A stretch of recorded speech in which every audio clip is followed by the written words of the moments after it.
Bieber versus Clinton, Madonna versus Canada, and Alec Baldwin being his own worst enemy. What did these celebs even do? Keep watching to find out. From the moment hits like Think of Me and Like a Virgin struck gold in the 80s, self-absorbed songstress Madonna has hinted that everything is about her. And even though her status has faded somewhat, her narcissism hasn't. Take, for example, a 2019 show in Miami where Madonna was 2 hours late, prompting one fan to launch a class action lawsuit against the musician when he couldn't get a refund. At Her Majesty's next show in Las Vegas, she referenced the irate plaintiff, declaring, "A queen is never late." 2 years earlier, Madonna had an excuse when a crashed video delayed her Manchester show, yet she still criticized her impatient audience. But live audiences aren't her only target. In 2020, she took on Canada, a country she tweeted was, quote, boring, after learning Prince Harry and Meghan Markle plan to live in the Dominion. She made efforts to throw a wrench in their plans, luring them to sublet her New York apartment, saying, "Don't run off to Canada. It's so boring there." Angry Canadians responded accordingly. That same year, while lounging in her opulent bathtub complete with rose petals, Madonna posted a reel on Instagram where she said that COVID-19 was, "It's the great equalizer. And what's terrible about it is what's great about it." Not so equalizing were her palatial surroundings, upsetting viewers who deemed her arrogant. Instagram has since deleted the video for spreading false information about the coronavirus. Other snooty escapades abound, but the classic remains her 1994 appearance on The Late Show with David Letterman, where she dropped a cascade of F-bombs for no other reason than to be controversial. Steven Seagal is an absolute legend. In his own mind, that is. On one occasion, the actor bragged about training CIA operatives in Japan while filming Under Siege 2. And in another instance, he told an executive he read the most incredible script ever written, one that was penned by himself. On the set, the megalomaniac was difficult to work with. John Leguizamo, who worked with him on Executive Decision, recalled Seagal declaring that he was in control of the whole set. I thought he was kidding. We were just hanging out. Yeah. And he Aikido'd me against a brick wall. Pow! Seagal also tried to pull a prank when hosting Saturday Night Live in 1991, said Better Call Saul star Bob Odenkirk, a writer on the sketch comedy at the time. On Howard Stern, Odenkirk recalled Seagal wanting to alter a Hans and Franz bit where he would beat up the bodybuilding duo. Seagal even created a sketch that turned into an 8-minute rumble involving Exxon executives. And at the very end, he turns to camera and says, "This is what happens when you pollute the planet." Odenkirk said the audience was mystified.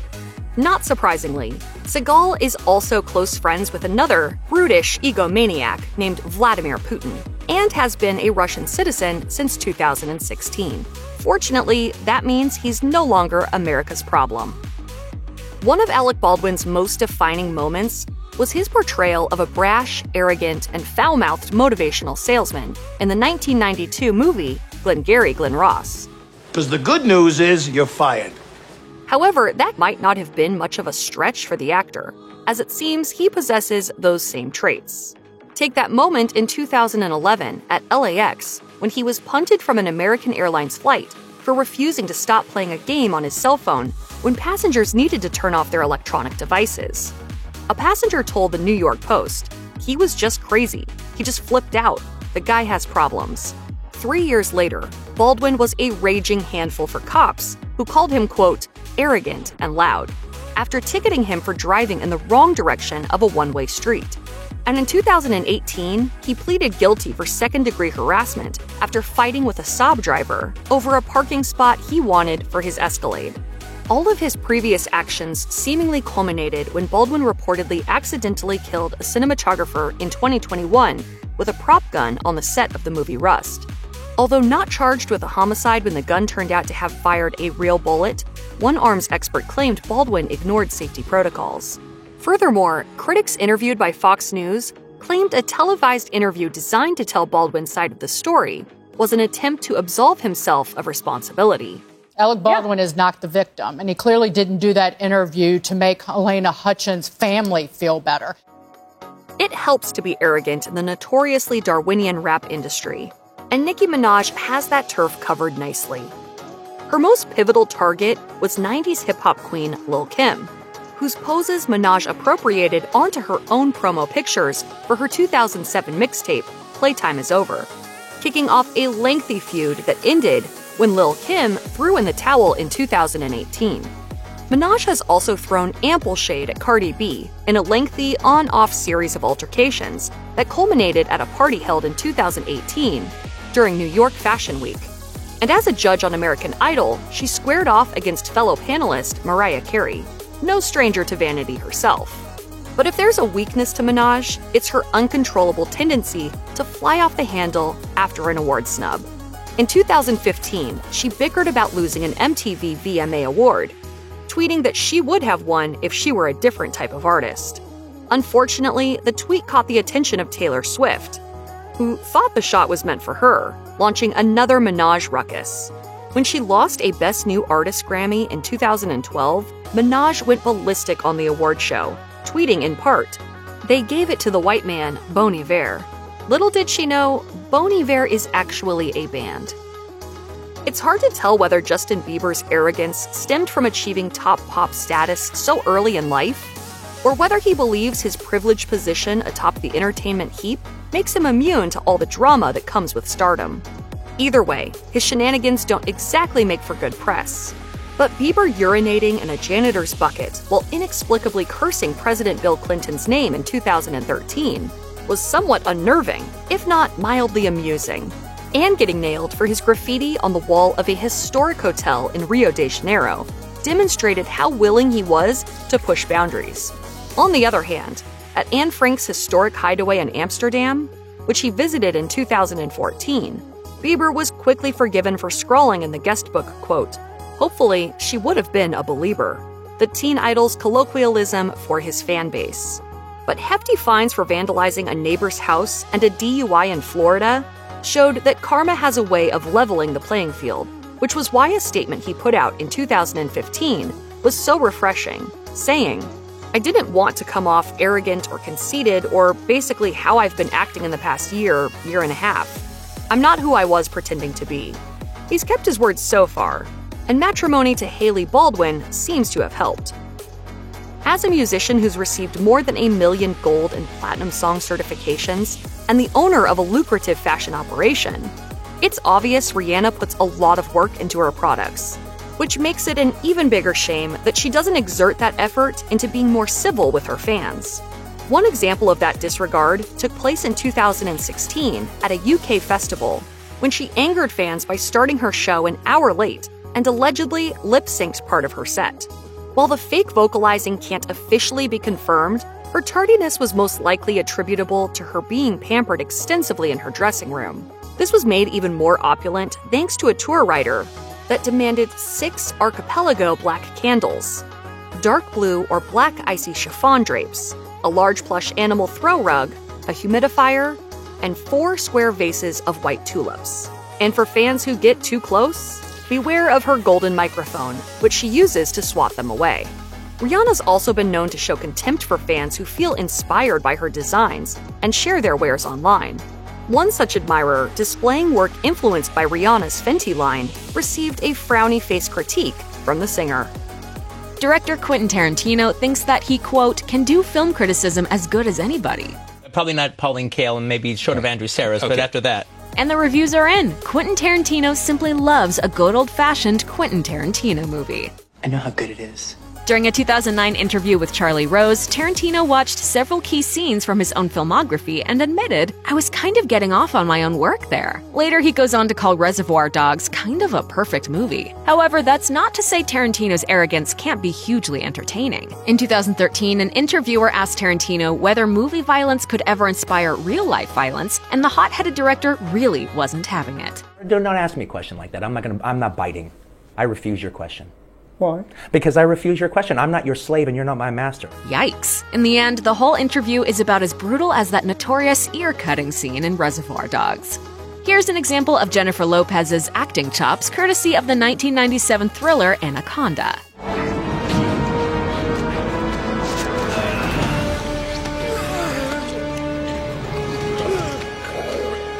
And And here's Jennifer Lopez in a scene from the 2003 disaster, Geely. First of all, do not say my name in this room.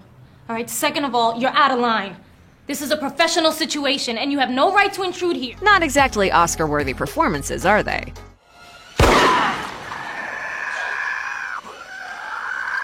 Nevertheless, Lopez has such a healthy sense of self-worth, she was happy to diss the likes of Madonna and Cameron Diaz in a notorious 1998 movie line profile. Lopez said of Madonna, "Do I think she's a great performer? Yeah. Do I think she's a great actress? No. Don't spit on my craft." Cameron Diaz didn't fare much better. Lopez calls her a lucky model who's been given a lot of opportunities I just wish she would have done more with. Sorry, Madge. Sorry, Cameron Diaz. Now watch a Modern Masters show you how it's done. I love you, yes! But I am not a doormat! I'm your wife! I'm your wife! Maroon 5 frontman Adam Levine wants to set the record straight. In 2014, the Girls Like You singer told GQ, "I'm not arrogant, I'm cocky. It's different. Cocky is playful." He also told the Men's Mag, "I'm confident. Some people don't like confidence. They resent confidence." Ultimately, Levine thinks his arrogance is just par for the course. In 2017, he even asked the Boston Globe, "You wouldn't be a complete band without a slightly cocky frontman, would you?" All of this is a lot to digest, isn't it? Well, here's a new one. According to In Touch, pop star Ariana Grande reportedly has to be carried, literally carried like a baby, when she doesn't feel like walking. Grande's rep reportedly told Gossip Cop that story is fake, but the New York Daily News pointed out some pretty persuasive photographic evidence on Instagram.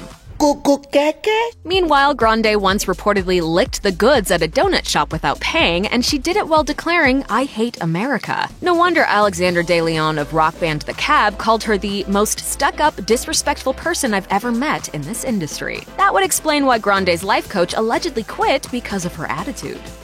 There are plenty of rumors out there that suggest Bradley Cooper can be a diva. And they've dogged the actor ever since a Brazilian newspaper claimed he ignored fans while shooting The Hangover 3. Cooper was reportedly quite late to set on the regular, and he allegedly wasn't remotely friendly to fans or reporters either. Who knows if this story is true? It certainly lines up with an excerpt in Jennifer Esposito's memoir, Jennifer's Way. The book includes a blind item that a lot of folks think is about Cooper. In one section, Esposito describes a rocky relationship with a man who was funny, smart, cocky, arrogant, and a master manipulator. Not good, not excellent, perfect. The New York Daily News points out this mystery man basically has to be Bradley Cooper. After all, the Star is Born director was briefly married to Esposito from December 2006 to May 2007. While if this tidbit really is about Cooper, it sounds like the relationship was a complete and utter disaster. Esposito says this foul fellow could flip on a dime and had a mean cold side. Oh dear. In 2004, Gwyneth Paltrow earned a side-eye from basically the whole world when she went on record with Vanity Fair as saying, "I'm really f***ing good at my job, and people who are interesting and good know that, and that's all that matters." The Shakespeare in Love actress definitely didn't stop there. She's notorious for spouting out hysterically haughty quotes. Some of her greatest hits include, "Sometimes Harvey Weinstein will let me use the Miramax jet if I'm opening a supermarket for him," or telling LUK, "I am who I am. I can't pretend to be somebody who makes $25,000 a year," or telling Jonathan Ross, "I'd rather smoke crack than eat cheese from a tin." Her excessive ego tripping hasn't gone unnoticed by anyone, earning her top honors in a 2013 Most Hated Celebrity list published in Star magazine. Asked why she thought she'd won this dubious distinction, Paltrow told BBC World News, "There's a perception that I grew up very wealthy and that I was sort of raised with a silver spoon in my mouth." It didn't make her more modest, and in 2014, she didn't win any hearts when she suggested Hollywood actress moms have it harder than most working moms. She told E! News, "I think to have a regular job and be a mom is not as difficult. Of course there are challenges, but it's not like being on set. It's rough being Gwyneth." If almost everyone she's ever worked with is to be believed, actress Faye Dunaway is an absolute nightmare on and off set. She reportedly channels the spirit of her most famous role a lot, and as a real-life version of Bonnie and Clyde's Bonnie Parker, she's known to berate service industry employees on the regular, allegedly believing she's entitled to special treatment as a matter of principle. In fact, an anonymous airline stewardess told the New York Post Dunaway made a scene at JFK Airport when she was refused an upgrade, saying, "She was screaming at everyone and saying, saying, "Don't you know who I am?" While filming Chinatown, the actress once reportedly threw a cup of urine on director Roman Polanski because he wouldn't let her use the restroom. Is it true? No one knows, because asking about it brought about the fiery end of Zan Brooks' interview for The Guardian. Dunaway's response was, "I'm a lady and you are completely insulting." Polanski, for his part, went on record as saying she, quote, "demonstrated certifiable proof of insanity." Insiders say Dunaway was nothing short of demonic on the set of Mommy Dearest, that her erratic behavior caused movie staffers to quit, and there's a list of topics that shouldn't be mentioned in her presence. Closet when I told you no wire hangers ever! Sounds like Dunaway hasn't exactly mellowed over the years either, regularly making headlines for continuing her tirade against photographers, journalists, and anyone else who she perceives as disrespecting her or merely existing. There are many ways to earn the internet's wrath, but actor Miles Teller found a particularly special one. While being interviewed for Esquire in 2015 at Atlanta's Luminary restaurant, the Fantastic Four actor told journalist Anna Peel that the highball glass was modeled after his manly business. Then he allegedly tried the same material on the waitress. "It's just one unsettling morsel in a feature full of them." At one point, she quotes Teller as saying, "I was thinking about how I probably think I'm better looking than the public thinks I am." Beyond that infamous Esquire feature, which Teller claimed was very misrepresenting, the actor has demonstrated a robust sense of self-worth on plenty of other occasions. In addition to sending angry texts to the powers that be when they pass him over for starring roles, he's also fond of trash-talking his own films. He told W in 2014 that he complained to his agent Divergent sucks and left him feeling dead inside, then offered the disclaimer that he only starred in the film for business reasons. Meanwhile, while discussing his industry peers, he told the New York Times in 2014, "I feel like a lot of actors of my generation are not proper actors." A bold statement for sure, but not even as bold as his comments about his heroism. This is unbelievable. How did you? I thought that's why you had me on here. The movie aside, I thought we were honoring heroes this week. Yeah. A certain Ocean's 12 star is fed up, and you should know that Catherine Zeta-Jones won't let you shame her for being both filthy rich and distractingly beautiful. She made that clear to the Mirror readers in June 2018. Should you ever be inclined to scorn her for marrying Michael Douglas and living the high life, she's simply not going to take it. One thing I'm not is humble anymore. I'm sick of being humble, I really am. So sorry I'm rich, so sorry I'm married to a movie star, so sorry I'm not so bad looking. No sorries, enough. Zeta-Jones regularly sings her own praises and brags about her wealth, once boasting, quote, "$1 million isn't a lot of money for people like us." Well then, she's also super proud of the fact that she collects high-end treasures like some people collect baseball cards. Once quoted as saying, "Some people collect art or lots of money, we collect houses because if we have to look at something, we prefer the view." Still, life is not without its challenges. She shared a story with the Daily Mail in 2008 about the difficulties of multiple mansion ownership, saying, "The worst thing about having all these houses is that when I have an outfit and I think it's going to look great with a certain pair of shoes, I remember they're in some place I'm not. So that's why I have to buy duplicates."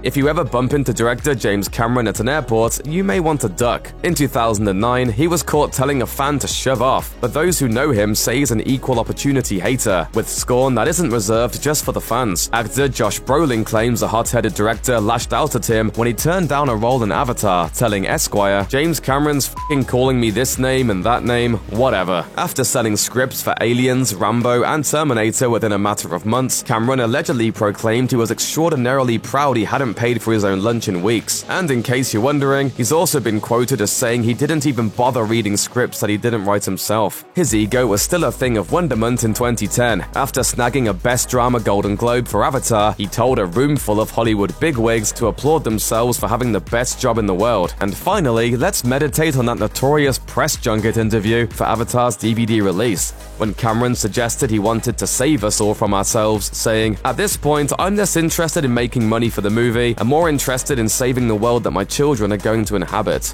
According to former Beverly Hills 90210 heartthrob Jason Priestley, on-screen sister Shannon Doherty could be a shambling nightmare while making the series. In his 2014 book, Jason Priestley, a memoir, the actor claimed Doherty's arrogance became very obvious very quickly, thanks to a 1990 trip to New York City organized last minute by Fox. She apparently had issues with the automobile that took her to the airport, asking a publicist, "Really? A town car? You send a town car to take me to the airport, not a limo. Priestley claims Doherty spent the trip complaining about the short notice and the food on board and the temperature in the cabin and everything else. Doherty has denied at least the limo part, later saying she doesn't even like limos. Not really. Priestley wasn't the only one talking about Doherty's insufferable divadom. According to her book, Deep Thoughts from a Hollywood Blonde, co-star Jenny Garth got along with Doherty, quote, like gasoline and a match. At one point, she was allegedly so fed up with Doherty's bad attitude that the two almost came to blows, but Doherty tends to chalk it all up to completely normal female interactions. I think if you stick 3 girls on a show together, 3 girls who are all attractive, I think that there tends to be a little bit of drama, you know. If the rumors are true, Doherty's self-entitlement might have ultimately gotten her kicked off the show. Producer and writer Larry Mollin told Entertainment Weekly that Doherty didn't ask permission before getting a haircut, so her brand new do wound up destroying the continuity of the season 4 finale.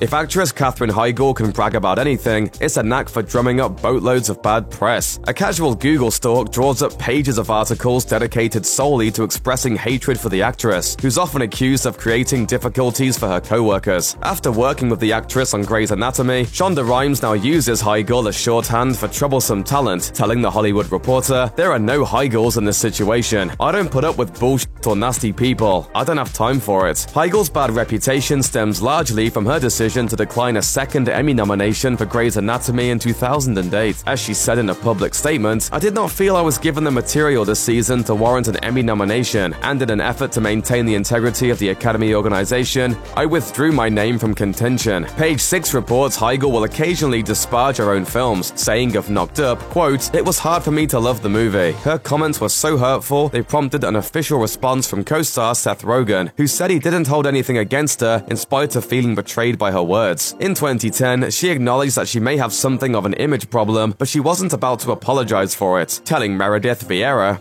I am a strong woman, and I'm not going to apologize for that, and I'm not going to on behalf of my daughters. Dissecting Kanye West's arrogance could swallow your afternoon whole, especially considering many publications have devoted entire features to the cataloging of his ego alone. After all, this is a man who was once photographed for Rolling Stone dressed in a crown of thorns and decorated with buckets of stage blood. If that doesn't say ego, nothing does. No one can forget West drunkenly interrupting Taylor Swift at the Video Music Awards during her acceptance speech for Best Female Video. But we also shouldn't forget the time he threw a temper tantrum after a music critic gave his tour a B+. And yet, there's some hope for us all. In June 2018, West took to Twitter to announce that he'd killed his ego. In another tweet, he revealed, "I thought my ego protected me from doubters. Well, as fate would have it, plenty of people are somehow doubting there's any credence whatsoever to these claims."